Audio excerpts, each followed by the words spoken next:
अकोला येथून संजय दास सोबत संदीप दास यांचा रिपोर्ट। अकोला जिल्ह्यामध्ये उन्हाचं तापमान 44 पेक्षा जास्त वाढत आहे। दीड आठवड्यांपासून उन्हाचं प्रमाण दिवसेंदिवस वाढत आहे। सर्पमित्र निसर्ग संवर्धन व बहुउद्देशीय संस्था अध्यक्ष मुन्ना शेख यांनी लोकांना आवाहन केलं आहे की आपल्या घराच्या आसपास पक्ष्यांना पाणी उपलब्ध होईल आणि त्यांना त्यांचं खाद्य उपलब्ध होईल याची व्यवस्था जिल्ह्यातील नागरिकांनी करावी, जेणेकरून उन्हाळ्यात पशुपक्ष्यांना अन्नपाण्यासाठी भटकंती करावी लागणार नाही। त्यात अकोल्याचा उन्हाळा विशेष महाराष्ट्रात काय देशात प्रसिद्ध आहे। अशात पक्ष्यांना पिण्यासाठी पाणी उपलब्ध व्हावं, त्यांना चारा मिळावा म्हणून अकोला शहरासह जिल्हाभरात सर्पमित्र निसर्ग संवर्धन व बहुउद्देशीय संस्था पक्ष्यांसाठी जलपात्र व अन्नाची सोय केली जाते।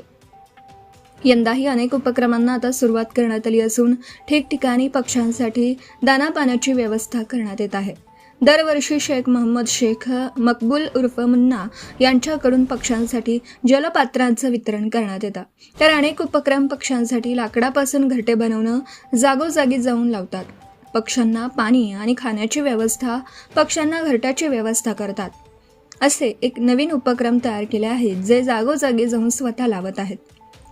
मुन्ना शेख यांनी हे उपकरण घरीच तयार केलं। अशा उपक्रमांचा उपयोग जनतेने आवर्जून करावा असं त्यांनी आवाहन केलं आहे।